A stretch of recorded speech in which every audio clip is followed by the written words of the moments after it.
Bonjour à tous, je suis Charlotte Dominique, rédactrice en chef de toutlevin.com. Bienvenue et merci à tous de vous être inscrits si nombreux pour le premier webinaire de Tout le Vin. Donc avant de présenter notre invité ce soir, donc Masrour. Bonjour. Je vais vous parler rapidement de Tout le Vin pour vous laisser le temps de vous installer et d'arriver. Donc pour ceux qui ne connaissent pas, toutlevin.com, c'est un média qui vous simplifie le monde du vin.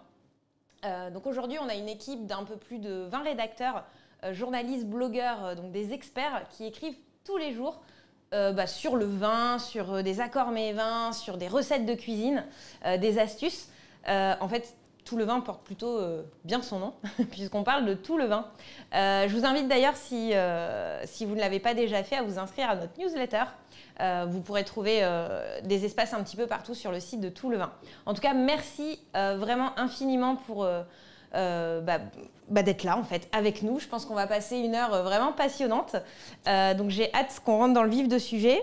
Donc, on a... alors, avant de passer aux choses sérieuses, je voulais vous rappeler donc, que vous avez un chat, comme vous pouvez peut-être le voir juste à droite de votre écran. Et nous avons Nina en backstage qui est là pour nous donner en fait vos questions en direct pour qu'on puisse y répondre. On en parlera à la fin. On s'accordera en fait un petit quart d'heure, 20 minutes pour pouvoir répondre à vos questions. Mais s'il y a des questions un petit peu plus urgentes, n'hésitez pas. Oui, bonjour à tous. N'hésitez pas, si ça ne marche pas sur la page de Tout le Vin, cliquez sur le petit logo YouTube et vous regarderez le live directement sur YouTube et vous pourrez poser vos questions à ce moment-là. Je vous attends tous. Donc vraiment, n'hésitez pas. On est vraiment là pour un échange en toute simplicité et en toute intimité. Et du coup, écoutez, aujourd'hui, on va passer aux choses sérieuses. Je pense que tout le monde qui devait arriver est là. Donc c'est parti. Bonjour Masrour. Bonjour. Je suis ravie de t'accueillir. Je trouve que c'est même un privilège de t'avoir, d'être venu à ta rencontre puisqu'on se trouve ici dans ton cabinet. Je pense qu'on va commencer peut-être. Est-ce que tu peux te présenter un petit peu? Qui es-tu? Alors, je m'appelle Masrour Makaremi. Alors, je suis orthodontiste, donc je suis un peu à la base loin du monde du vin. Là, aujourd'hui, on se retrouve dans mon cabinet, dans ma structure à Bergerac, ma clinique orthodontique. En parallèle, j'ai effectué un doctorat en neurosciences computationnelles et je m'intéresse particulièrement au flux opérationnel numérique. C'est la relation entre l'homme et le praticien et l'intelligence artificielle et l'outil numérique. D'accord. Bon, alors, on est loin du monde du vin. Ouais. Loin du monde du vin. Rassurez-vous, on va parler de vin. Est-ce que tu peux peut-être nous parler un petit peu d'où tu viens, tes origines, puisque je pense que c'est important dans le projet dont on va parler. Donc, je suis né à Shiraz, en Iran. Je suis arrivé à l'âge de 10 ans en France. On a dû fuir à cette époque, donc il y avait la guerre Iran-Irak et mes parents avaient une activité politique également. Donc, on a fui l'Iran et on est arrivé recueilli comme réfugié politique en France il y a maintenant 30 ans. D'accord. Donc, tu pars à l'âge de 10 ans, ouais. Tu arrives en France, ouais. Donc cette terre d'accueil. Je ne crois pas si bien dire. On reviendra peut-être un petit peu à toutes les rencontres que tu as pu faire et qui t'ont amené ici. Mais du coup, l'Iran, ouais. C'est la terre persienne. En fait, c'est l'histoire perse. Je crois que c'est quelque chose qui t'intéresse beaucoup. Oui, je suis passionné par l'histoire perse, particulièrement l'histoire pré-islamique, c'est-à-dire entre les premières traces de civilisation en Iran il y a 5000 ans avant Jésus-Christ et jusqu'au 7e siècle et l'arrivée de l'islam en Iran. Effectivement, c'est quelque chose qui me passionne et qui, j'espère, va passionner nos téléspectateurs, les personnes qui regardent le webinaire, puisqu'on va aller, il est très lié à l'histoire du vin et surtout les premières traces de vin. Du coup, moi je ne connais pas très bien la Perse antique. Est-ce qu'il y a des éléments en particulier qui... Parce que je crois que tu as une collection qui rappelle un petit peu cette culture. En fait, c'est une culture qui est assez méconnue aujourd'hui. Alors, qui est assez méconnue, oui, parce que malheureusement, c'est d'autres sujets qui font l'actualité de l'Iran souvent à la télé. Mais en fait, ce qui est important, c'est de se rendre compte qu'en fait, il y a déjà un point de départ de la culture perse et son rayonnement. C'est en 559 quand Cyrus prend le pouvoir et fait l'empire achéménide, l'empire perse. Ça, c'est le point de départ. Mais en fait, c'est une histoire avec un peuple qui a commencé à moins 5000 ans sur les hauts plateaux iraniens, qui est très corrélé à l'histoire de la Mésopotamie, ce qui s'est passé entre le Tigre et l'Euphrate avec la naissance de l'agriculture, de l'écriture, et qui a continué comme ça progressivement. Il y a eu une période de fort rayonnement où il y avait l'empire perse qui est entre donc, moins 559 et moins 333 avant Jésus-Christ, l'arrivée d'Alexandre. Alors, moins 559, c'est une date qu'il faut retenir. Ouais. On en reparlera tout à l'heure. Tout à fait. Donc, cette période, et puis ensuite, il y a eu différents royaumes, et toujours beaucoup de mélanges dans cette culture, beaucoup de mélanges avec d'échanges avec les peuples mongols, les peuples turcs et les peuples arabes. D'accord. Et tu parlais de Cyrus le Grand. Ouais. Tu peux nous en parler parce que forcément on en a un petit peu parlé. Alors, Cyrus le Grand, ouais. C'est un empereur. En fait, c'est la première personne qui va créer un empire. C'est-à-dire que ça va aller au-delà son royaume d'une cité-État, d'un territoire. Il va conquérir. Son territoire va aller donc de ce qui est l'Iran actuel, mais également s'étendre le territoire de l'Irak, de l'Anatolie, de la Turquie, jusqu'à la mer Méditerranée. Et puis son fils va conquérir l'Égypte. Donc de ce fait-là, ça fait un territoire qui correspondait à 3/4 du monde de l'époque, du monde antique. Donc il va conquérir. Il a une particularité, quelque chose qui me touche beaucoup, moi, c'est que il a eu cette notion de, à chaque fois qu'il a conquis un peuple, de laisser la liberté de la religion et de dire, en fait, voilà, pratiquement vous acceptez le royaume perse, vous avez une certaine tolérance. Et c'est quelque chose, finalement, qui a été peu répété dans l'histoire. C'est cette tolérance-là, et c'est en ça que je trouve une personne touchante et positive.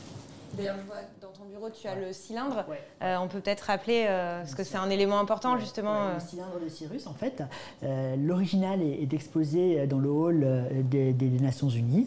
En fait, on estime que c'est une des premières traces de la notion de droit de l'homme, parce que ce cylindre, il dit justement que j'accepte, à partir du moment où vous êtes dans l'Empire perse, j'accepte que vous gardiez votre religion et votre identité. Et c'est ça quelque chose de très fort. D'ailleurs, Cyrus aussi est un nom hébraïque, puisqu'il a été à l'origine de la libération du peuple juif qui était alors emprisonné à Babylone. Donc il a aussi par les faits montré cette tolérance. Un grand monsieur, ouais. Qu'on aurait bien voulu rencontrer. Bon, du coup, malheureusement, il est mort il y a très longtemps, mais peut-être que dans ton projet, c'est aussi une façon de le faire revivre. Il vit dans le cœur de beaucoup de gens en Iran. Il vit dans le cœur de beaucoup de gens. Bon, très bien. On reviendra un petit peu à la culture perse après, puisque on va parler de vin un petit peu plus précisément, mais j'aimerais un petit peu revenir à ton point de départ sur ta terre d'accueil, la France, puisqu'en fait, le projet dont on va parler après, c'est une histoire de rencontre, si j'ai bien compris. Du coup, la première rencontre, je pense que c'est avec ton père. Ouais. Alors peut-être qu'en régie, on a une photo, le temps que tu nous parles un petit peu de... bien sûr. Donc mon père Hassan, en fait, ce qu'il faut savoir, c'est que quand on est arrivé en France, je ne l'avais pas connu. Alors, dans mon histoire, en fait, c'est ma grand-mère qui m'a élevé en Iran. Et puis, à l'âge de 10 ans, mon père, qui avait dû partir en amont, fuir l'Iran, nous a accueillis, moi et ma sœur. On n'était donc que tous les trois. Et il a eu cette force de pouvoir déjà nous élever. Et on est parti vraiment sans rien, hein, voilà, vraiment une image assimilée à celui, ce qu'on voit parfois les réfugiés qui quittent leur pays. Mais il a eu cette force de toujours nous imprégner de cette culture perse, de cette histoire, tout en allant de l'avant et en essayant la meilleure assimilation possible à l'intégration en France. Et Hassan, c'est du coup un poète, un artiste aussi. Un féru du grand poète perse Hafez. C'est aussi un calligraphe. Peut-être qu'on en reviendra plus tard. Il fait beaucoup de calligraphie. Il continue à en faire. On peut le retrouver sur le compte Instagram de Cyrus, justement, la calligraphie. Bon, donc Hassan, après, tu as grandi, tu as rencontré Sandy, ta femme. Mon épouse. qui est de la région, qui est de Dordogne. Effectivement, elle a toujours été très ouverte aux autres cultures, donc les sciences-là, et puis très ancrée aussi dans cette région. Elle était, son papa aussi, et c'est eux qui m'ont fait découvrir la beauté du terroir français, sa richesse, ses plats, et m'ont rendu amoureux de cette région. Des belles rencontres du coup. Donc aujourd'hui tu vis à Bergerac. Tout à fait, Bergerac. En famille. Exactement, en famille avec femme et 3 enfants. Et en fait, Bergerac, ça a été vraiment une terre d'accueil formidable. Depuis 15 ans, je suis installé et je crois que à chaque instant, je remercie vraiment les gens de cette ville, de cette région. Ils ont des vraies valeurs, des simplicités. Quand on parle parfois, on s'interroge sur la valeur de la France, cette France avec des villes moyennes, on peut critiquer. Mais moi, je crois beaucoup en elle. Et je crois que, surtout avec l'évolution qui est là, si on a cette énergie, on a cette capacité de lier la modernité, le terroir et une ouverture culturelle et s'enrichir mutuellement. Donc vraiment, c'est une ville à laquelle je veux rendre hommage et que j'apprécie beaucoup. C'est beau. C'est vrai que c'est une belle ville, Bergerac. Ouais. Moi, j'aime beaucoup. Et du coup, à Bergerac, tu fais la rencontre de Grégory, qui va du coup marquer le début d'une grande histoire, on l'espère. Tu peux nous parler un peu de Grégory? On a une photo de Grégory. Qui est Grégory? Alors, Grégory Dubar est un œnologue qui sort de l'école d'œnologie de Montpellier, qui a une grande propriété viticole dans le Mont-Ravel, donc tout près de Bergerac. Et en fait, j'avais un petit peu fait une démarche pour essayer de trouver des personnes qui pouvaient adhérer à ce projet, qui acceptaient en fait de faire du vin avec une trace perse, avec une inspiration perse dans le Bergeracois. Et lui m'a ouvert sa porte et on a travaillé depuis des années ensemble. On pourra peut-être après détailler les étapes qui nous ont amenés à produire ce vin. Et on a travaillé ensemble pour produire un vin d'inspiration perse. On a beaucoup échangé sur ce sujet. Ça, c'était vraiment un projet personnel. Ouais. Peut-être voilà, une façon de rapprocher un peu tes deux pays. On y reviendra un petit peu après. Et je pense que la dernière personne que tu as rencontrée il n'y a pas si longtemps que ça, mais qui apporte beaucoup quelque chose. Je pense qu'on peut parler de Laurent. Bien sûr, avec plaisir. Donc Laurent David. Laurent, pareil. Qu'on peut montrer. Donc Laurent David, qui est un petit peu mon parrain dans cette aventure. Il m'a pris un petit peu par la main et ensemble, on a étape par étape construit le vin. Et il m'a montré comment on pouvait faire naître un produit. Alors Laurent est lui-même a un passé, il a travaillé chez Apple, il a lancé des iPhones et puis ensuite il a créé il a repris un très beau château dans le Saint-Émilion-Grand Cru qui est le château Edmus. Très bon vin, vraie pépite, très bon vin. Et en fait, tous les deux, on a petit à petit fait naître ce projet. En fait, il a adhéré à ton projet de base, c'est ça? Plus que ça, il a adhéré, mais il a été plus que ça. Alors, on va commencer peut-être un peu parler de littérature perse pour un petit peu évoquer ce qu'il a été et ce qu'on a été. En fait, ce qu'il faut comprendre, et on va détailler peut-être un petit peu l'histoire de la Perse pré-islamique. J'aimerais bien pouvoir en parler un petit peu, mais au fond, on recherche toujours les Iraniens actuellement, et particulièrement comprendront ceux qui sont expatriés, qui vivent dans les différents pays loin de leur patrie. On a un petit peu une nostalgie, une recherche d'identité perse. Laurent, l'emblème qu'il a fait de son château, c'est le phénix. C'est un oiseau mystique. Et en fait, ce projet, quelque part, c'est cette volonté de retracer, de marquer l'Iran. Pour en parler, je vais faire la métaphore avec un grand conte iranien du XIIe siècle, la Conférence des oiseaux. La Conférence des oiseaux, c'est une histoire du XIIe siècle qui raconte l'histoire de 30 oiseaux qui cherchent en fait, ils sont à la recherche d'un phénix. En fait, on appelle ça le simor en iranien. Le simor qui s'appelle littéralement 30 oiseaux. Et on leur dit, voilà, il faut vous rechercher votre origine, votre roi. C'est un conte soufi. Il dit, vous recherchez votre roi, celui qui va vous guider. ils vont faire le tour de l'Iran, le tour progressif dans cette recherche-là. Et à un moment, ils arrivent dans un lac magique. Et ce lac-là, ils disent « Ah ben on le voit cet oiseau, on voit l'ombre de cet oiseau. C'est un magnifique oiseau. » Mais en réalité, l'ombre qu'ils voient de cet oiseau, c'est l'ombre de ces 30 oiseaux qui volent ensemble. Ce que je veux dire par là, c'est qu'à travers ce que Laurent a fait, comment il m'a pris par la main, et comme peut-être demain d'autres nous rejoindront dans ce projet, nous prend par la main, c'est essayer d'être tous ensemble cette identité iranienne. Cette identité iranienne, en fait, elle n'est pas perdue. Cette identité pré-islamique n'est pas perdue. C'est simplement nous-mêmes, elle est en chacun de nous. Et en travaillant, moi, à travers le vin, et puis peut-être une autre personne à travers la musique, la littérature, la poésie, et toute cette richesse-là, on est cette culture-là, et on peut le refaire vivre. Et donc, pour moi, Laurent, en ayant ce projet de dire, écoute, on peut faire ce vin, mais on va aller plus loin aussi peut-être, on va essayer de le partager et on va proposer à d'autres personnes, des Iraniens, de nous rejoindre et de participer au projet pour essayer de faire en fait une communauté de wine angels, de personnes qui arriveront à construire, à posséder un chai perse et de pouvoir avoir un domaine pour continuer à produire ce vin d'inspiration perse. D'accord. Du coup, j'imagine que c'est un projet sur le terroir, en fait. Comment... Ouais. Parce qu'aujourd'hui, donc, on est sur le terroir de Bergerac. Ouais. Le projet, en fait, c'est... Alors, peut-être qu'on va prendre un petit peu le temps de décrire les différentes étapes, en quoi c'est un vin perse. D'abord, je vais peut-être prendre le temps de te parler pourquoi est-ce qu'on parle, on assimile le vin et la Perse. C'est peut-être important, c'est assez intéressant. On va faire un peu d'histoire géo, donc la notion de chronologie et d'espace est important. Il y aura une interrogation écrite.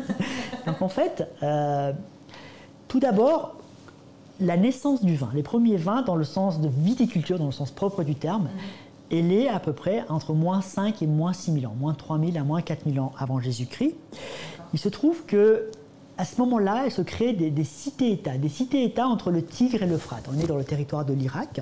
C'est la naissance de l'agriculture, la naissance de l'écriture. C'est raconté par exemple dans l'épopée de Gilgamesh, premier conte, moins 4000 ans. Et en fait, ce sont les premières traces de vraies civilisations, de cités-États. Bien sûr, naît une relation entre les gens, une relation, et le vin apporte ce niveau aide un petit peu, les gens en sont friands, parce que comme aujourd'hui, vous voyez, on déconfine, les gens vont sur les terrasses boire du vin. Donc c'est le véritable demande, la demande du vin est en tant qu'objet culturel naît à ce moment-là, il y a 5000 ans. Et les gens entre Tigre et l'Euphrate sont riches, ils ont l'agriculture, ils demandent du vin. Mais quand il fait 50 degrés, dans ce paysage-là, on peut faire du blé, on peut faire l'agriculture, mais la vigne ne pousse pas bien, ne marche pas, c'est aride et c'est trop chaud. Et donc, ils vont aller chercher le vin dans différentes zones. Ils vont le chercher dans les zones plus hautes, montagneuses, qui vont devenir véritablement des régions viticoles comme l'est aujourd'hui l'Aquitaine. Ces régions-là, c'est l'Anatolie, la Géorgie et le territoire, le Zagros, en fait, c'est en Iran, c'est une province montagneuse dans laquelle on fabrique du vin. D'ailleurs, dans l'épopée de Gilgamesh, dans ce conte-là, qui a 4000 ans, Gilgamesh boit du vin de Zagros. C'est littéralement écrit. D'accord. Et donc ça, c'est en Iran? C'est en Iran, d'accord? Donc ça, c'est partout, c'est des traces. On trouve des traces en Anatolie, en Iran et en Géorgie. Là, c'est la maîtrise du vin, ça veut dire qu'ils savaient faire des techniques différentes, ils maîtrisaient le vin. Mais, la première trace de vinification, elle est en Iran et elle est de 1000 ans antérieure. Là, il y a des études scientifiques, on peut peut-être montrer le résumé, il y a une étude qui montre très clairement la première trace de vinification a lieu à moins 7000 ans, on l'a trouvée à Haji Firouz, dans des jarres, qu'on a daté, et par l'archéologie moléculaire, ça s'appelle la chromatographie en phase liquide, on a démontré qu'il existait des traces de vinification de moins 7000 ans. Par contre, on ne savait pas si c'était de la vigne sauvage eurasienne ou de la vigne qu'ils avaient arrivé à maîtriser l'agriculture et les levées. On reviendra peut-être un peu plus loin parce que je me suis pas mal inspiré de ces premières traces et des études archéologiques dans la création de ce vin-là. Ensuite, pour continuer, Cyrus, donc là on va faire un bond dans l'histoire, Cyrus en moins 559, donc il y a 8 siècles, va faire l'Empire perse. Et l'Empire perse va conquérir Babylone, va aller plus loin. Et là, toute la cour, toutes les personnes qui sont dans cette cour-là, il y a cet échange de vin et le vin va devenir véritablement un objet culturel en Perse. Donc il y a 2 dates importantes. La première, c'est que les premières traces de vinification sont en Iran, c'est dans le haut plateau iranien, dans le mont Zagros, et pendant plusieurs millénaires, l'Iran a fourni, comme l'Anatolie et la Géorgie, la basse Mésopotamie, l'endroit où il y avait le plus de population, les cités-États, en vin. Et deuxièmement, il y a 8 siècles, Cyrus a véritablement amené dans sa cour le vin comme objet culturel. Donc ça, c'est un petit peu l'histoire pourquoi on parle de vin et l'Iran. Et ça a accompagné jusqu'à 650. Et là, en fait, avec l'arrivée de l'islam, l'interdiction du vin, qui est restée en Iran, mais l'interdiction du vin. Ça veut dire pendant plus de 6000 ans, le vin était présent dans l'Iran actuel. Aujourd'hui, on est d'accord, il n'y a plus de vignes, il n'y a plus de vin, il n'y a pas du vin perse aujourd'hui. Si on en a, ça date il y a très longtemps. Non, il n'y a plus aucune. Le vin est interdit en Iran. Ils voulaient même faire un décret pour interdire le mot vin. Ah oui, carrément.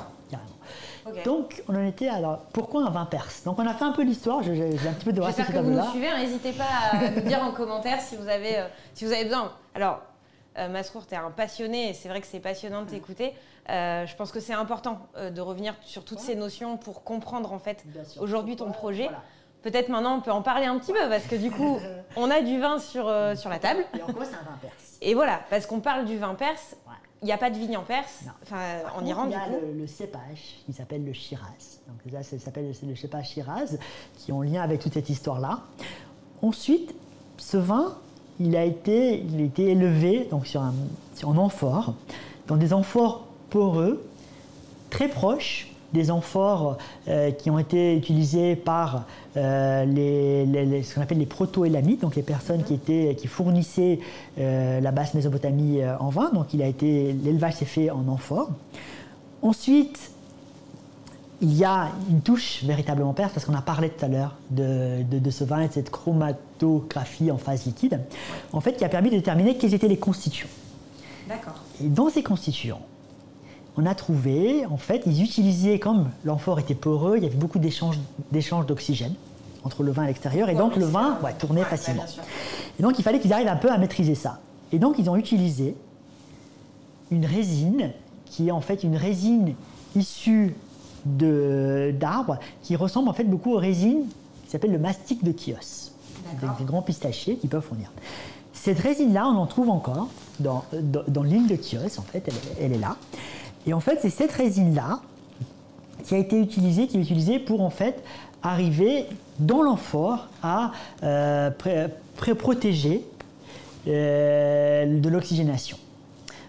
Ensuite, ça apporte un goût. Ça apporte un petit goût mentholé. Si on goûte tout à l'heure, peut-être tu retrouveras. Donc ça, c'est une touche. C'est un lien direct en fait dans la conception, aussi bien l'amphore dans lequel l'élevage s'est fait, mais également cette résine qui est vraiment qu'on retrouvait dans l'amphore d'il y a quelques millénaires. Du coup, ton projet aujourd'hui, c'est quoi? C'est retrouver le goût du vin perse? Alors, le goût, mais surtout l'âme du vin perse. C'est-à-dire qu'en fait, au-delà, donc, dans sa conception, on a fait ces touches-là, on continue encore à travailler dur avec Grégory pour essayer d'amener. Donc tout ça, on va prendre des études. En fait, ces études, par exemple, on vient de citer, sont des études de l'université de Pennsylvanie. Donc on va chercher les études, on essaie de retrouver un petit peu ce goût-là. Gros travail de recherche à faire pour essayer d'avoir le goût. Mais au-delà, il y a le travail sur la bouteille, peut-être qu'on peut présenter, tu vois. Ouais, je pense que c'est bon. Je pense qu'on a tous envie de ouais, donc ça, c'est la bouteille. Donc ce vin-là, donc cépage Shiraz, Iran. Alors, juste, je rappelle, quand même très important, tu es né à Shiraz. Je suis né à Shiraz et c'est le seul cépage Shiraz dans la région. Donc cépage Shiraz qu'on a planté ici, élevé en amphore, travaillé avec... Donc cette résine de mastic de Chios, et ensuite la bouteille avec ici donc, le nom Cyrus, Cyrus donc, en hommage à l'empereur, mais couplé à ça, le H qui rappelle Shiraz. Ensuite, donc cépage Shiraz. Ensuite, couplé à ça, il y a le fait qu'il n'y en a que 559, parce qu'on a travaillé sur une amphore, donc 559, je ne sais pas si vous vous rappelez. L'année de début de l'Empire perse. Voilà. C'est pour ça qu'il y a 559 bouteilles. Et le bleu, qui est le bleu perse. Alors là, j'ai vraiment embêté les imprimeurs, j'ai cherché vraiment à retrouver ce bleu dont on est si fier en Iran. Moi, en fait, ce que j'aime beaucoup dans ton projet, c'est qu'on pourrait croire que c'est marketing, mais en fait, non, tout a un sens en fait dans ce que tu fais. Ça a un sens profond pour moi. Ça a vraiment du sens. Enfin, je veux dire, rien que la couleur, le bleu perse, il y a une vraie recherche en fait. Au-delà, le sens aussi, il est dans le fait que ma volonté, ça a été de renverser, d'ailleurs on le voit dans le film de présentation du projet qui est sur le site. Oui, d'ailleurs si jamais on a le site qui est en ligne aujourd'hui, du coup. Une petite vidéo qui peut être vue. Et donc il y a une vidéo dessus qui présente un petit peu ton projet et même complètement. Ouais. Et d'ailleurs on voit cette amphore. Peut-être que tu peux nous en parler parce qu'elle est belle. Pourquoi est-ce qu'elle a Et ça, c'est la troisième partie. Donc, au-delà du vin lui-même, au-delà aussi bien des formes de la bouteille qu'on a cherché des formes antiques, du bleu, de l'étiquette, du nom, ce qu'il faut savoir, c'est que cette amphore, c'est une amphore de la première moitié du premier millénaire. C'est-à-dire qu'en fait, elle est à une époque pré-islamique où elle a pu transporter du vin en Iran. Et aujourd'hui, je l'ai acquise et ma grande fierté, ça a été de remettre du vin dans cette amphore-là, de refaire transiter une partie du vin qui est dans ces bouteilles-là par cette amphore-là. Au fond, le message, et c'est le message principal que j'essaie de véhiculer dans ce projet, c'est qu'on est chacun une identité culturelle. Cette identité culturelle, elle est en nous, elle est le fruit de notre histoire millénaire pour moi. Et dans mon histoire à moi, il y a le vin. Le vin est lié. Et donc, au fond, on peut dire demain, on peut décréter une religion, on peut dire, on vous interdit le vin. Mais non, on continue, l'identité de la personne, on continue. On peut vous dire, on vous expulse de votre pays. On peut même vous dire, on tue des membres de votre famille, on les sacrifie. Mais non, le vin, il est là, l'histoire est là, on continue à être comme cet oiseau, ce cimore, qui est le reflet de cette population, de cette civilisation, de cette culture. Notre ombre continue à veiller et à être le reflet de cette culture perse. Donc on ne peut pas la tuer, on ne peut pas faire disparaître une culture, on va décréter la fin. Et moi je remplis encore cet amphore de vin perse. C'est ça. Beau, hein. C'est vraiment beau. D'ailleurs, tu as évoqué un poème, enfin le point de départ un petit peu de ce projet, c'est un poème qu'on voit dans cette fameuse vidéo. Ouais. D'ailleurs, je vous invite à regarder cette vidéo pour ce beau poème, à moins que... tu vas nous en parler un petit peu peut-être. En fait, poème, alors je parle dans ce poème de Hafez, le grand poète, je peux te le redire, c'est Oh Hafez, ils ont pris notre terre et l'ont rendue sans vie. Oh Hafez, ils ont pris notre mère et l'ont rendue sans vie. Mais Hafez, j'ai fait de ma nouvelle terre le récipient de ton vin, et à la bouche et aux lèvres, j'ai porté l'ivresse originelle. Voilà le récipient de ton vin.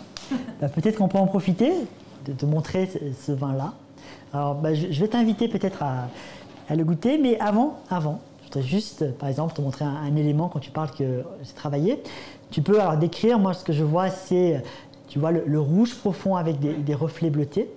Le rouge profond, si on a écouté le poème, on comprend à quoi ça correspond. Sang de la mer. Et le reflet bleuté, c'est le bleu perse, le bleu, ce joli bleu qu'on a beaucoup de mal à retrouver. Tu vois, j'ai vraiment fait beaucoup d'efforts pour le mettre en impression et le montrer, parce qu'il n'était plus dans les gammes de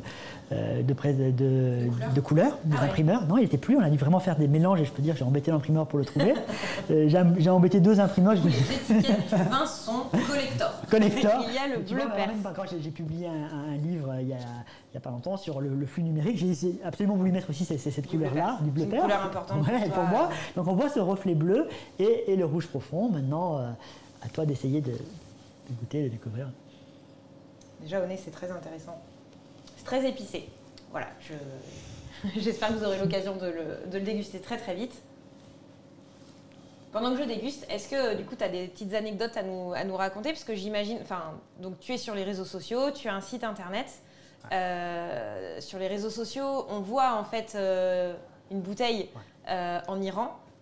Du coup, on peut peut-être montrer une image, parce que ça c'est quelque chose que tu m'avais raconté, que je trouve que c'est intéressant. Tu as une personne sur place en fait qui prend des photos pour toi? Oui, bien sûr. On peut. En fait, ce qui est intéressant, c'est que on a voulu faire vivre cette image. On a voulu faire vivre le vin en Iran. Alors, on n'a pas pu envoyer de bouteilles en Iran, même vite, puisqu'il a été réceptionné par la douane. Et on a proposé à une personne de prendre des photos d'une bouteille de vinaigre qu'on n'a pas en noir, enfin, qu'on a envoyé le PDF de l'étiquette de la bouteille, qu'il a imprimé, qu'il a collé sur une bouteille. Et ce qu'on voit sur Instagram, c'est cette bouteille fictive de Cyrus qui se promène dans différents endroits d'Iran, dont on a fait des photos. Je vous invite donc à aller voir sur le site Instagram ces photos-là. Et à un moment, c'était naturel de dire on va le mettre aussi à Persépolis, cette bouteille factice, pour essayer de prendre une photo. Persépolis, c'est vraiment la capitale de l'Empire perse. Et en fait, il y avait des caméras qui ont repéré la bouteille de vinaigre et on la voit déchirer comme ça parce que les personnes responsables politiques ont dit non, vous ne pouvez pas mettre une bouteille comme ça, enlever l'étiquette, déchirer là, alors même s'il n'y avait rien dedans, là vous pouvez prendre la photo. C'est pour dire, cette chape, en fait, moi je me suis toujours interrogé, c'est profond parce que tu vois, on se dit mais pourquoi est-ce que personne n'a fait du vin perse, alors pourquoi c'est ici présent dans cette culture, pourquoi on ne l'a pas fait à l'extérieur? Mais il faut se rendre compte de la chape qui a été mise, et cette chape bloque un petit peu l'innovation, le fait de la liberté. Et moi, je pense que, personnellement, c'est le fait d'avoir eu cette chance de grandir en France, d'avoir vu cette profonde liberté. On voit à quel point elle est précieuse. On l'a vu, par exemple, avec la crise sanitaire et le comportement des gens qui ont cette soif de liberté. C'est quelque chose qui est dans l'ADN de la France et que j'ai pris aussi en moi et qui m'a donné la force d'aller plus loin et de faire ce vin-là. Au-delà du vin, en fait, c'est un projet d'avenir, un petit peu. Aujourd'hui, donc, sur ta page Facebook, tu as créé un groupe qui s'appelle From Shiraz to Shiraz. Donc, pour la petite subtilité, From Shiraz, donc de la ville, avec un C, pour rappeler Cyrus d'ailleurs, to Shiraz, donc le cépage. Et du coup, c'est un groupe où l'idée, c'est que les gens viennent sur ce groupe pour échanger et partager sur la culture perse, sur les vins, sur tout ça. C'est ton projet en fait. C'est mon projet, mais ce qu'il faut, c'est que ça soit un projet encore plus partagé. C'est-à-dire, moi j'ai initié Cyrus, mais il doit me dépasser, il doit aller au-delà de ce que je veux faire. Ça doit être à tout le monde. Je ne suis qu'un des oiseaux, de cet oiseau mystique dont l'ombre fait le phénix. Donc là, tu cherches les autres oiseaux. Je cherche les autres oiseaux, mais ils viennent. Ils viennent. Et en fait, l'objectif, c'est que chacun essaye de partager cette communauté. Soit simplement, effectivement, ce que je propose, par exemple, c'est que ceux qui ont la bouteille, l'endroit où ils se sont intégrés, que ce soit aux États-Unis, en France, à Paris, ils prennent la photo et ils mettent cette photo de bouteille de Cyrus derrière la Tour Eiffel, près du Nil, où ils sont, quand ils voyagent, pour faire vivre ce projet, pour montrer qu'on est là, on continue et qu'on peut montrer l'Iran autrement. Ensuite, effectivement, c'est aussi le moment, à travers le lancement de Shiraz aussi, de lancer véritablement le vin, le mouvement et le vin. J'espère. Un beau mouvement d'ailleurs. Et alors, je vais revenir sur la dégustation parce que le vin est vraiment, vraiment très bon. Je pense que je vais donner à tout le monde envie de l'acheter. Est-ce qu'on peut l'acheter? Alors, il n'y a que 559 bouteilles. Dépêchez-vous. Est-ce que tu peux nous parler un petit peu précisément, en fait, combien ça coûte, comment on peut se le procurer, à partir de quand, etc. Alors, en fait, donc le vin va être disponible dès ce soir en vente sur le site donc cyruswine.com, cyrus-wine.com, wine W-I-N-E. Peut-être que Nina, tu peux le mettre dans le chat, le nom du lien du site. Le lien du site, donc vous tapez donc Cyrus, C-Y-R-H-U-S-wine, W-I-N-E. Et ensuite, donc, à la boutique, il est en vente. On a choisi un prix donc, hors frais de port de 40 € par bouteille. Donc c'est le coût de la bouteille. C'est très accessible, c'est seulement 559 bouteilles. Alors je vais te raconter, voilà, la vérité c'est qu'on n'est pas du tout rentable. Hein. J'investis pour tout le travail. C'est un petit peu la question que je me posais, mais... Pas du tout. L'objectif c'est de partager. L'objectif c'est de partager cette bouteille. Bien sûr, on a vraiment fait au maximum pour la qualité de l'étiquette. Voilà, je la perce, donc je voulais vraiment faire quelque chose de qualité. On s'est donné pas mal de challenges pour essayer de faire quelque chose de qualitatif. Et donc, il est accessible, vous pouvez l'acheter. Il sera livrable à partir du 21 juin, le jour de l'été. À partir de cette date-là, on va commencer les livraisons, mais vous pouvez commencer les achats dès ce soir. Ça, c'est une bonne nouvelle. Ouais. D'ailleurs, tu parles du 21 juin, mais je crois savoir que le vin a été mis en amphore le 21 mars, le jour de Nowruz. Exactement, on l'a mis dans l'amphore le jour de Nowruz, le nouvel an iranien. C'est la renaissance du printemps. C'est une fête qui est une fête achéménide, une fête de la période pré-islamique. Et donc, c'est ce jour-là où on l'a mis en amphore. En fait, tu laisses rien au hasard. C'est vraiment tout est. Est-ce que tu en es content parce que tu as y mis beaucoup de choses. Ouais. Est-ce que en termes de vin, est-ce que c'est un vin qui te plaît? Alors surtout, ce qui m'a beaucoup plu, c'est que là, tu écoutes maintenant, c'est que le passage en amphore a été magique. Ouais. A été magique. T'as senti un avant-après Clairement, parce que le Syrah, c'est un vin fort qui est épicé, mais après, tu as dû retrouver un petit peu cette rentor et ce goût mentholé grâce au passage en amphore, au travail fait en amphore. Il y a plein de touches. Effectivement, c'est un vin aussi qui a haute valeur environnementale et il n'y a pas de soufre. Par exemple, je ne veux pas qu'il y ait de soufre parce que le soufre, c'est les Romains avec l'Etna qui ont amené le soufre dans la vinification. Et donc là, non, c'est un vin qui ressemble, mais aller d'avant, faire mieux, mais s'inspirer de ça et remplir à nouveau cette jarre. Ouais, ça c'est une belle image.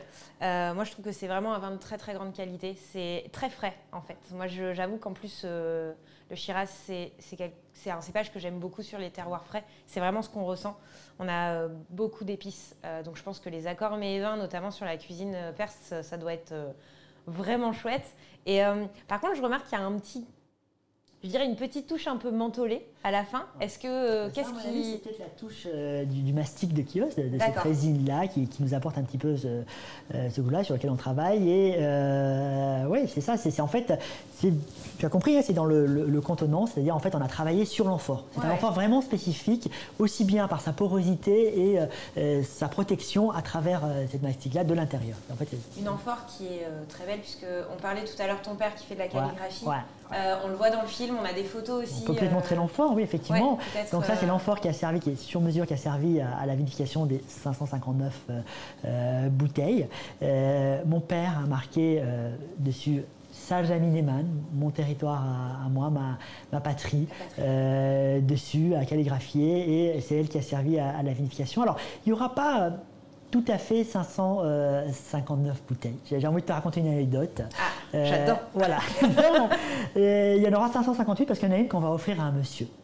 Il y a eu j'ai envie de t'en parler de ça. Il y a eu un monsieur, monsieur Grimard, qui m'a écrit une lettre. Alors, il a lu un article qui était paru dans le MAC, qui racontait un petit peu le vin, un article qui est paru dans le MAC de Sud-Ouest. Et il m'écrit, monsieur Grimard, cher monsieur, l'article dans le MAC de samedi dernier racontant votre histoire m'a ému. Ça déjà, ça te fait quelque chose. Mais regarde, en 1945, une famille perse composée de parents, de 3 filles et un garçon s'est installée près de chez nous. Ils s'appelaient Abraham. Ils étaient épiciers. Micheline Abraham était de mon âge et nous sommes devenus amis. Un peu plus parce qu'après lui, nous nous sommes mariés en 1955 et la vie nous a séparés. Je l'ai beaucoup aimé. Depuis toutes ces années, la culture perse m'a beaucoup apporté, intéressé. J'aimerais vous commander une bouteille. Malheureusement, je n'ai pas Internet, j'ai 86 ans. Oh là là. Alors voilà, mon ami. J'en ai des frissons. Ouais. Donc, monsieur Grimard, je vais lui apporter la bouteille numéro 86, donc celle-ci, elle ne sera pas en vente. J'ai envie vraiment de lui amener la bouteille. C'est hyper beau, voilà, vraiment. On va l'amener. Et en fait, elle montre, alors il y a eu d'autres témoignages, on ne va pas tous les lire, il y a eu d'autres témoignages. Au fond, elle montre le lien, on parlait de rencontres, les rencontres continuent, les rencontres entre la Perse et l'Iran. Et bien sûr, on a parlé beaucoup d'Iran, mais moi j'aimerais aussi énormément rendre hommage à la France et à l'ouverture d'esprit. Finalement, la plus belle des accueils, elle a été faite par des gens en France. Une véritable terre d'accueil, une terre d'accueil chimique, puisque le terroir, ce beau terroir permet l'élevage du cépage Shiraz dans un endroit bien exposé. Mais au-delà des rencontres qu'on a citées, mon beau-père, surtout ma femme, Grégory, Laurent, les gens qui m'ont aidé à la communication, tout ceci ce sont des échanges qui ont enrichi et finalement, peut-être que moi aussi, en amenant un vin perse, j'enrichis un petit peu ce terroir. Le terroir n'a pas de sens que par la qualité de la terre, mais c'est aussi les gens qui la composent, qui chacun amène une touche. Ici, dans le Bergerac, en fait, les Anglais ont amené pas mal d'éléments dans la vinification, dans le transport du vin. Peut-être qu'une petite touche iranienne a enrichi. Donc, c'est un enrichissement mutuel. J'ai donné, j'ai reçu, et j'espère que ça fait encore quelque chose de meilleur qui aura sa propre vie. Franchement, c'est...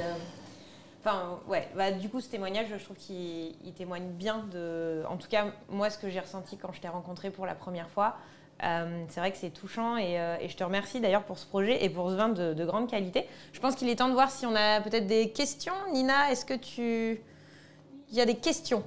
Parce que bon, du coup, on a dit plein de choses. En fait, il y a pas mal de questions, il y a pas mal de gens qui sont en train de parler sur le chat, donc c'est plutôt intéressant. Je vous remercie à tous. En tout cas, c'est hyper intéressant où tu as des gens qui te remercient, Mas, pour ce que tu fais, pour ton projet. Et je vais commencer par une question peut-être qui est intéressante sur l'origine de la Syrah. Alors, je n'ai pas le nom de la personne parce qu'il s'excuse, il s'est connecté avec le compte de son entreprise. Mais il me dit, petite question, a-t-on une idée de quel cépage existait en Iran? Le nom Shiraz ou Syrah est controversé sur les origines. Ce seraient les croisés qui l'auraient ramené au XIIIe siècle. Mais il y a aussi d'autres versions concernant l'origine du cépage Syrah. Oui. Ça faisait partie de tes recherches. Oui, bien sûr, on a fait pas mal de recherches. Alors, effectivement, sur ce terrain-là, je crois que d'abord, il faut avoir une idée que c'est les vignes dont on parle, donc, qui remplissaient les amphores millénaires, ça s'appelle de la vigne sauvage eurasienne. La vigne sauvage eurasienne, ce sont des cépages qu'on peut peut-être encore un peu trouver, mais là aussi c'est controversé en Syrie. Le cépage Shiraz, lui, effectivement, il a le nom de Shiraz, son origine est plus controversée, mais en fait, l'important, c'est la transmission et la culture qu'il amène. Et finalement, on continue, ça veut dire, il y a eu aussi des essais, alors pour tout vous dire, on est en train aussi également de travailler, il y a des essais de personnes qui ont amené des cépages, qui ont fait des travaux de cépages en 1900, autour des années 60, de l'équipe de l'INRA, donc des agronome français en Iran, pour faire du vin. Le projet s'est arrêté avec la révolution islamique et on peut aussi espérer amener ces cépages-là en France. Mais au-delà, ce qui est important pour moi, c'est un jour aller replanter de la Shiraz en Iran. Quelle que soit l'origine de ces cépages, c'est qu'ils reviennent en Iran et replanter de la Shiraz au pied du tombeau de Cyrus. Pouvoir le faire. C'est chouette. Et du coup, toi aussi, pouvoir... Voilà. Mais non, c'est OK, chouette. Peut-être qu'il y a plein d'autres questions. Alors en fait, la personne m'a écrit s'appelle Grégory Pouchkine. Donc voilà, c'était le monsieur qui vient de poser la question. Alors je vais lier deux questions qui m'ont été posées. Il y a celle de Hélène qui dit « Bonsoir Mas, penses-tu pouvoir t'approcher au plus près des caractéristiques du vin de Cyrus à son origine ?» Et je te pose en même temps la question de Pascal qui te dit qu'il est d'accord avec toi sur le cépage Syrah, mais quelle était la différence entre la terre de Bergerac et le nord de l'Iran pour arriver au même vin? Alors, je trouvais que ça allait bien ensemble. Bien sûr. Alors, est-ce que, en fait, finalement, il y a l'âme du vin, mais il y a le fait de le même vin. Je pense que si c'était vraiment le même vin, qu'on pouvait faire un voyage dans le temps et qu'on le goûterait, je ne suis pas sûr qu'on serait à l'adorer, puisqu'il y a eu un progrès énorme. Donc, mon message, c'est l'âme du vin, les touches qui le rappellent, mais on a fait des progrès quand même en vinification et arriver à faire un beau produit qu'on prend plaisir aussi à goûter. Donc il y a cette touche, cette âme. Ce vin aujourd'hui, par exemple, des grandes entreprises comme LVMH, Louis Vuitton, ils ne font pas exactement les mâles d'il y a 100 ans ou 200 ans. Pourtant on dit que c'est des mâles à la française, mais il y a une touche, il y a de la classe, il y a l'échange. Donc bien sûr, on s'inspire, mais on va au-delà. Et puis tu bénéficies des techniques aussi. Oui, bien sûr, c'est ça, bien sûr. Exactement, c'est l'objectif, c'est de faire un beau produit avec une âme perse. Parce que finalement, si on parle du vin français, je veux dire, ce qu'on faisait à une époque, au Moyen-Âge, on buvait de l'hypocras. C'était un vin avec plein d'épices. Aujourd'hui, on ne fait pas du tout ce genre de vin. Alors, il y a quelques personnes qui font de l'hypocras, mais par contre, on a un terroir qui a vécu et on arrive en fait. Effectivement, aujourd'hui, on fait du très bon vin. C'est difficile de faire un vin. On s'inspire, mais c'est l'âme. C'est l'âme. Mais il faut faire quelque chose de. Et puis des petites touches, puisque finalement, la résine dont tu parlais tout à l'heure. C'est pas la quantité que vous avez avant. On sait stabiliser le vin autrement, heureusement. Et de façon écologique, bien sûr. Oui, complètement. Je rebondis avec un commentaire qui a été fait parce que tu parles de l'âme du vin et j'aime bien parce que la personne pose la question à quand une expérience similaire que celle de Bergerac en Australie, en Chili ou sur d'autres grandes terres d'adoption du Syrah. Donc pourquoi pas, tu vois, justement. Peut-être avec les autres oiseaux. Voilà, c'est ça. C'est ça, exactement. Déjà, oui, on va faire quelque chose déjà de. J'aime beaucoup cette image des oiseaux. Je trouve qu'elle est très parlante. L'ombre des oiseaux de chacun de nous. Donc, c'est nous qui constituons. J'ai une question un petit peu plus pragmatique où on me demande avec quoi on mange le vin Cyrus. Ouais. Alors, il y a l'article paru dans Tout le Vin qui montre les repas, mélange magret de canard, riz bijou et vin. En fait, nous, dans notre esprit, on a essayé d'aller chercher, alors déjà bien sûr en filigrane les bons mets perses et les repas perses avec le riz, mais c'est un cépage Shiraz, un vin épicé, un vin rouge, donc il faut chercher peut-être des produits qui relèvent un petit peu et qui permettent de mettre en valeur ces caractéristiques. Oui, parce que, alors pour le coup, si je peux ajouter mon petit avis, on a un vin qui est à la fois puissant, mais qui est très gourmand. Et donc du coup, je pense que les accords sont assez... je pense que vraiment tout le monde peut y trouver son bonheur. Même à l'apéritif. Je veux dire, c'est un vin qui... Surtout l'été. Oui. Oui, la personne demande si c'est possible avec de la viande, mais je pense que oui, parce que c'est complètement, quand on voit l'article dans Tout le Vin, il y avait du magret de canard. Du magret, mais sur, je veux dire, une côte de bœuf, ça irait très bien. Même une côte de bœuf avec un accompagnement un peu relevé, avec du piment d'Espelette, par exemple, je pense que ça irait très bien parce qu'on a des épices, en fait. Donc, du coup, c'est un vin qui est très, très complet et très droit. Moi, j'aime beaucoup, vraiment. Sans vouloir trop en faire. Alors, j'ai posé la dernière question, où il y a deux personnes qui s'interrogent aussi sur le nombre de quantités limitées. Donc, je pense qu'il y a un professionnel qui se demande si on peut en commander plein. C'est-à-dire j'ai une autre personne, certainement plus un particulier, j'imagine, qui dit « Je suppose qu'il y a un nombre maximum de bouteilles possibles à commander par personne pour que le plus grand nombre puisse en profiter. » On a limité à 12 bouteilles. Oui, ce qui est déjà... Ce qui va le maximum. Effectivement, c'est encore une fois, tout le travail qu'il a fallu faire autour, c'est 559. Mais c'est une première étape. Ensuite, il faut savoir que on va essayer, on en fait aussi pour les restaurateurs et on essaie de diffuser ça pour justement les accords mets-vins dans les restaurants iraniens. Donc en juillet, il y en aura aussi, outre que ces bouteilles collector numérotées, donc ceux-là sont collector et numérotés de la première amphore. Ensuite, on pourra en trouver dans les restaurants iraniens disponibles et j'espère pouvoir aller faire un domaine perse et en faire plus. C'est l'objectif. C'est l'objectif. Il faut rencontrer des oiseaux. Donc. Des oiseaux. Alors, ça continue, donc vu qu'on a un petit peu de temps, je continue à poser des questions. Alors, il y a une personne qui pose la question, est-ce que ce vin Cyrus, je pense que tu en as déjà parlé, mais peut-être qu'elle n'était pas là tout au début, est-ce qu'il est fermenté et maturé dans l'amphore? Oui, complètement. C'est la vinification et ensuite l'élevage. Alors, une partie de la fermentation en amont, mais l'élevage surtout. L'élevage qui a été fait dans l'amphore.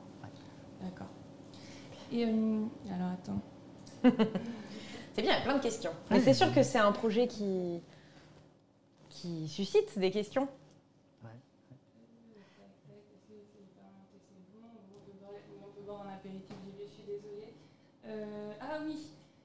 Il y avait quelqu'un qui se demandait si tu avais, alors je ne retrouve plus la question mais je l'ai en tête, qui se demandait si tu avais d'autres projets pour mettre en avant la culture iranienne ou d'autres cépages. Enfin, tu as parlé des autres cépages iraniens peut-être avec les recherches, mais est-ce que plus large c'est effectivement un projet qui est lié à l'histoire, la culture.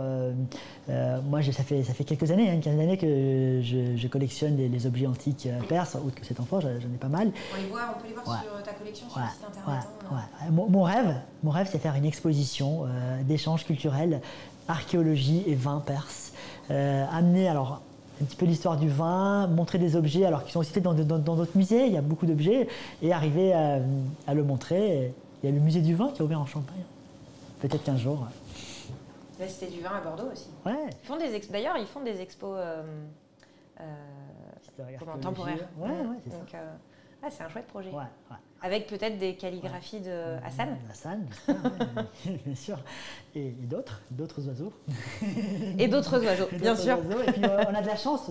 Je pense qu'on peut aller loin parce qu'on a un ange gardien aussi, Laurent, qui contribue beaucoup à... J'aime beaucoup Wine Angel. Le Wine Angel. Une petite dernière, Une petite dernière, allez. C'est plutôt vraiment sur le côté vin et ce qu'on a un peu l'habitude en tout cas, c'est est-ce que tu vas présenter tes vins à des concours ou est-ce que tu les souhaites peut-être plus dans le côté culturel, etc. Alors, moi, on verra, c'est ça trajet. S'il y a d'autres oiseaux qui nous rejoignent et qui veulent avoir ces défis-là avec plaisir. Moi, je suis vraiment dans l'optique de partage, tu vois. C'est 159 bouteilles. Je ne veux pas mettre particulièrement dire que c'est le meilleur vin, mais je veux vraiment faire goûter, amener quelque chose de nouveau. Donc, pour l'instant, je me concentre sur le partage. J'ai quand même une question encore. Après, vraiment, j'arrête. On me demande aussi, comment vont faire les personnes qui sont en Australie, aux États-Unis, parce que c'est vrai qu'on l'a mis dans plusieurs langues. Est-ce qu'ils peuvent se procurer ton vin? Comment ça se passe? Sur le site, je dois le préciser, on peut l'acheter dans 30 différents pays. Donc en fait, vous allez sur le site, la boutique du site, et en fait, en mettant votre pays, donc c'est 40 € hors frais de port, et les frais de port sont rajoutés en fonction du pays. Et oui, tout à fait, aux États-Unis, en Australie, en Allemagne, oui, c'est ouvert. C'est l'essence même de la communauté persane qui s'est dispatchée, qui est une diaspora perse. Voilà, j'espère que vous l'achèterez et que vous le mettrez dans des sites et vous prendrez des photos qu'on mettra sur Shiraz, from Shiraz to Shiraz. Et voilà. Je pense que c'est important cette notion de partage. C'est au-delà d'acheter une bouteille, c'est en fait on adhère aussi à ton projet et à cette notion de partage. Donc il faut partager, au moins en photo, partager. Moi j'ai une dernière question en fait avant de conclure. Est-ce que, parce que bon, je pense que nos téléspectateurs s'en sont rendus compte, tu es quelqu'un avec beaucoup d'humilité, mais est-ce que tu es fier de Cyrus? Je suis fier de Cyrus, je suis fier de ceux qui m'entourent. Et je serais fier. Je suis fier de Cyrus parce que je sens que ce projet s'envole et qu'en fait, lui-même, Cyrus, finalement, c'est lui l'ombre. C'est lui l'ombre et chacun de nous, on participe à sa création et il fait cette renaissance. Donc, je suis fier et je le regarde avec beaucoup de bienveillance.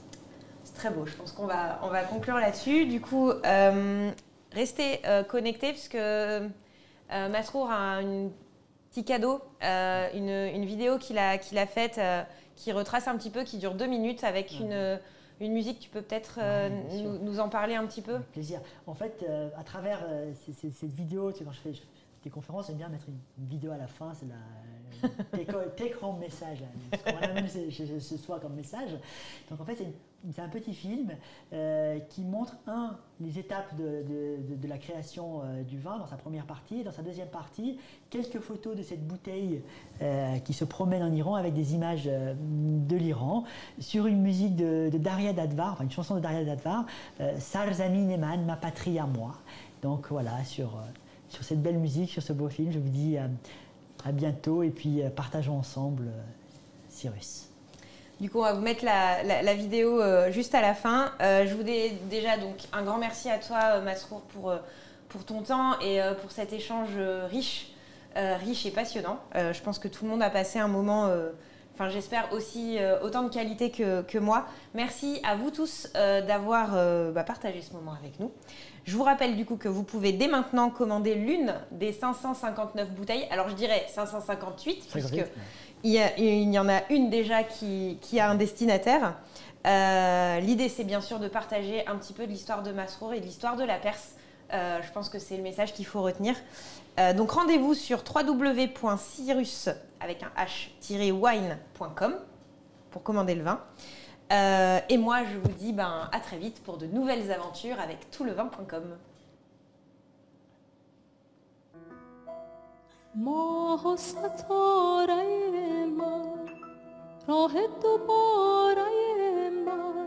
در همه جا نمیشه بی تو گذاره من گنج تو را ربودند از بر اشرت خود قلب تو را شکستند هر که به نوبت خود سرزمین من مثل چشم انتظاری سرزمین من مثل قلب داغداری سرزمین من مثل دشت پرغباری سرزمین من سرزمین من خسته خسته از جفایی سرزمین من در بند بی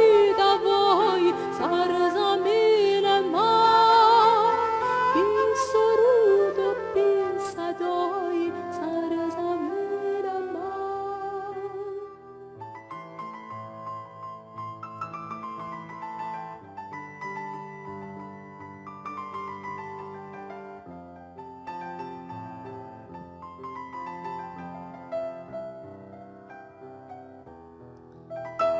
سرزمین